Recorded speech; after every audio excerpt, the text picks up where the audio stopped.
here is the free sign up for membership as ACOI residents. So this is the ACOI Resident Lecture Series, and today we're going to talk about medical accrediting, credentialing, and staff membership and privileging. Here is my contact information. It's my LinkedIn QR code or my most commonly used email address. So what qualifies me to lead this presentation? Well, first of all, I was in the private practice of internal medicine for 17 years and was president, and I have to brag about the first woman status for Arizona ACOI and the American Osteopathic Association. After private practice, I was dean at Chicago College of Osteopathic Medicine for 16 years and went on the ACGME board in 2015 when it became apparent that I was going to be the chair of the board. I stepped down because I was the first DO to be the chair of that board, and I knew that I really had to be at the top of my game. Little did I know that that also meant that I was going to have to be chair during COVID. So I've got unfortunately, in some situations, a very extensive background, but mainly it's been a great trial and travel for the whole process. And I can never do a talk without commenting about the wonderful 150 years of excellence that we have in osteopathic medicine, and you all know that. So here's our agenda. Now, I would have to point out that I certainly understand that you've probably not had to spend a lot of time on these topics.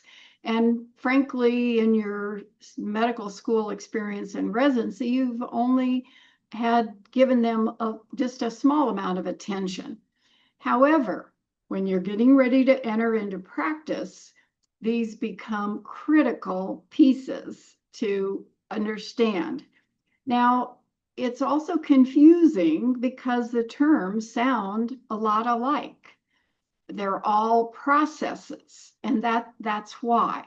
So we're going to look at an overview, a structure of how all of these pieces come together and facilitate your entering into practice of internal medicine. So, accreditation.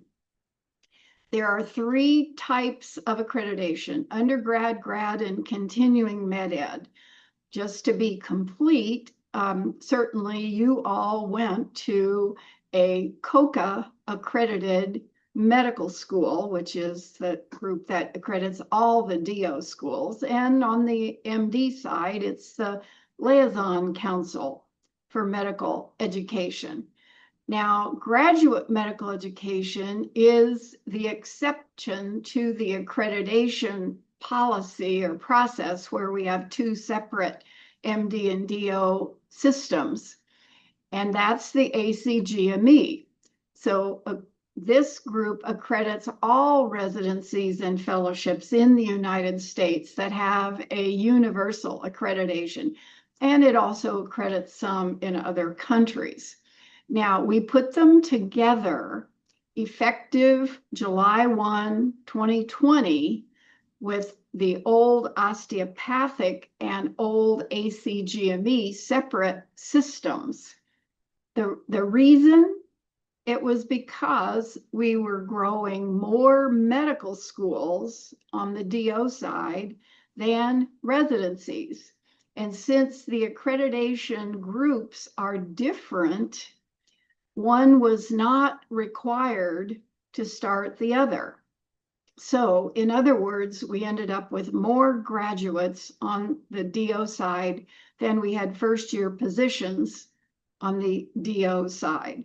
And we combined, and now we have one system.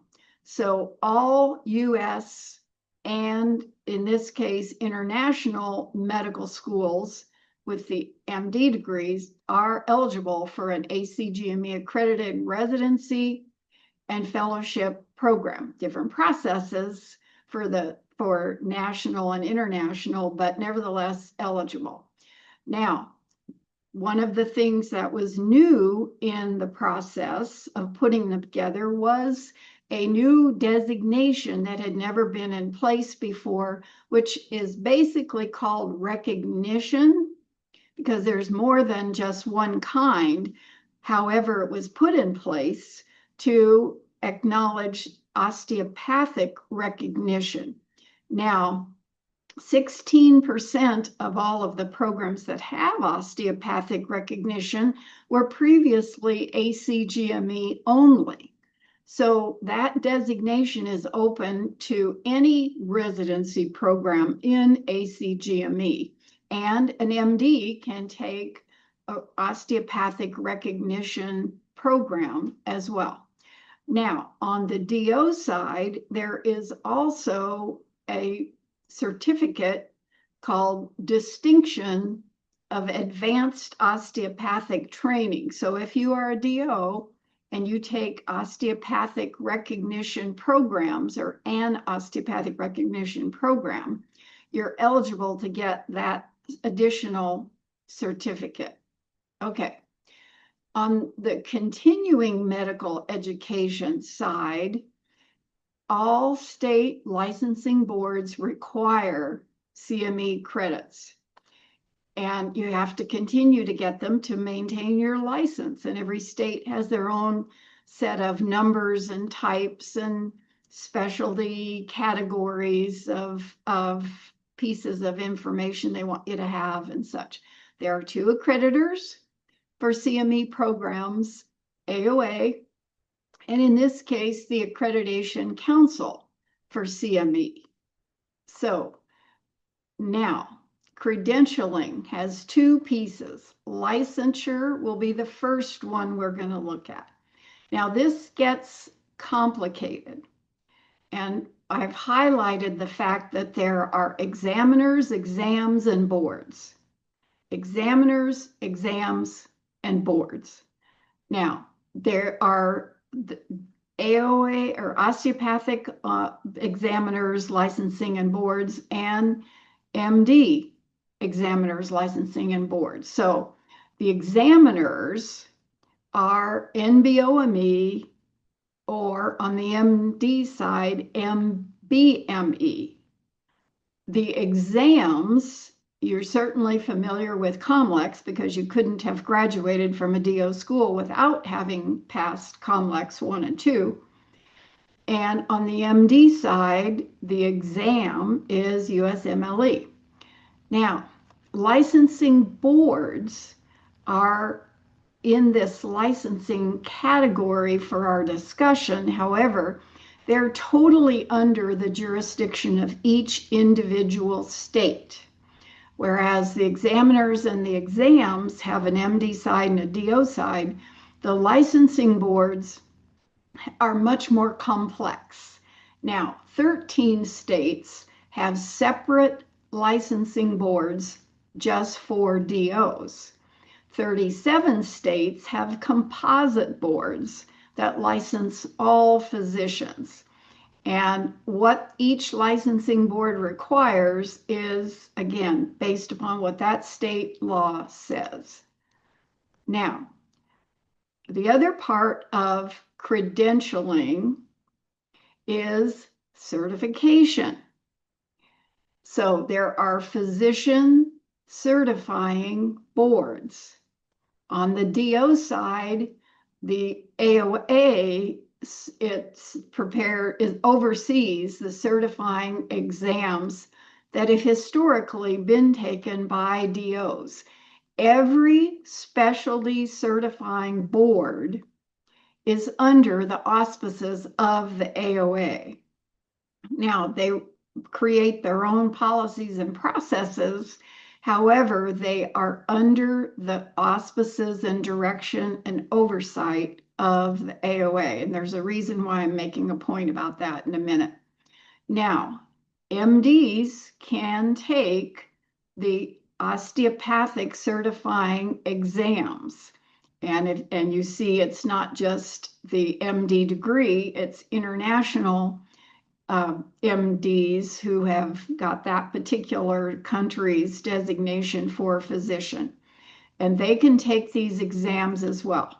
Now, in our case, this is the AOBIM, American Osteopathic Board of Internal Medicine. We're very proud of that board, very proud of that exam. And I certainly agree that every DO graduating from an internal medicine residency or specialty should be taking the AOBIM boards because it tests every aspect of the osteopathic profession that we have learned. Okay, on the MD side, the organization of certifying boards is ABMS.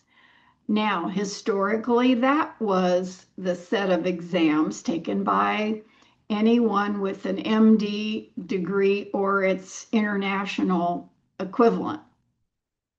Now, different than on the osteopathic side, the specialty boards on the MD side are only loosely under the auspices of ABMS. So yes, there is an organization of allopathic specialty boards, but it's just sort of like a grouping.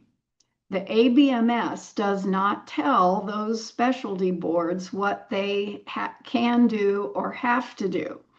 It's a different structure.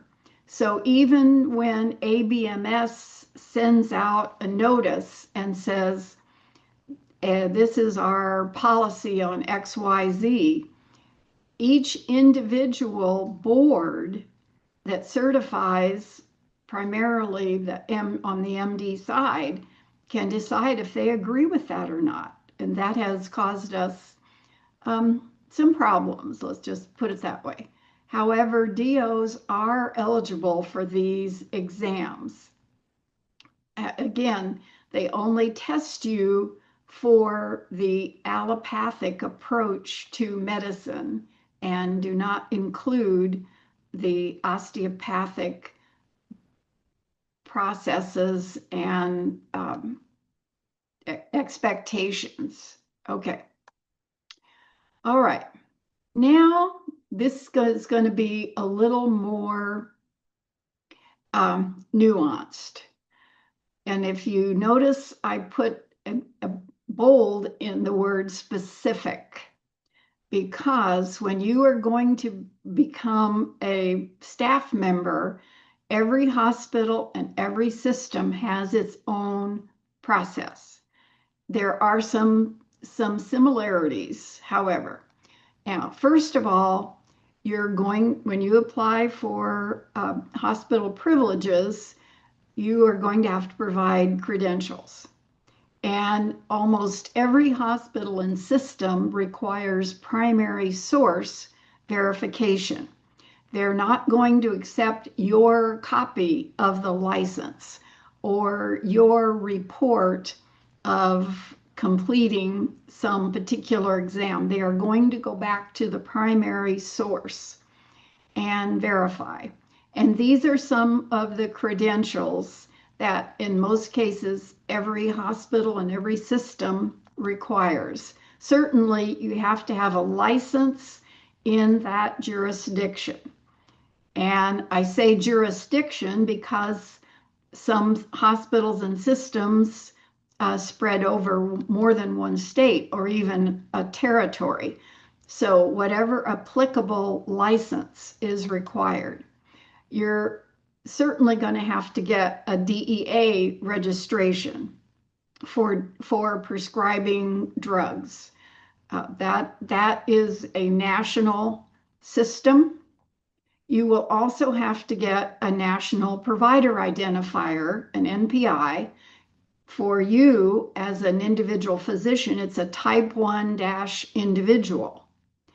There are other identifiers for groups, but we're going into just you as an individual person. Now, this NPI comes from CMS. So it's a Medicare, Medicaid designated identifier, National Provider Identifier Type 1-individual. Now, board certification. This used to be very individually specific. Some hospitals would require it, others did not. Systems likewise. Now it's a pretty much universal requirement that there is board certification. But again, it's up to the individual hospital and system. And certainly professional liability insurance. And this again will be hospital and system specific. Sometimes if you're going to be employed by a hospital or a system, part of the employment contract will be providing the professional liability insurance for you. However, this is an absolute essential for every physician. There are lots, these are all private companies that sell the liability insurance, and they're quite different. Some of them are very solid companies that have been around a long time. Some have attempted to make some rather unwise combinations with other companies and are on a little bit more shaky basis. So don't just assume that you have a solid support from your professional liability insurance company. Ask a few questions about it. There are still also some what they used to call bedpan mutuals. Back in the 70s, professional liability insurance got to be a bit of a risky business, and a lot of professional companies, insurance companies, stopped writing it. So individual states started pulling all the doctors together and creating their own insurance companies. And some of those still exist that are run by and owned by the shareholder physician. So there's a lot, my point is there's a lot of variation in professional liability insurance. Again, see what the system and the hospital require. Okay, now there's one last point. If you have been in practice elsewhere and now you're going to be moving into a new system, they're going to be following these specific points. The National Practitioner Data Bank will list actions against the license of physicians. It's not 100% sensitive to every license action. However, it's widely used. The HHS, Office of the Inspector General, has also created an exclusion database, which lists people who have licenses that are not meeting those standards for infractions, let's put it that way.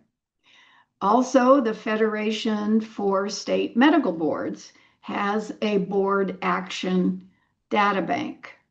So these are best thought of as something you want to have nothing to do with and never have your license show up on any of these, but they're going to check and be sure that they don't.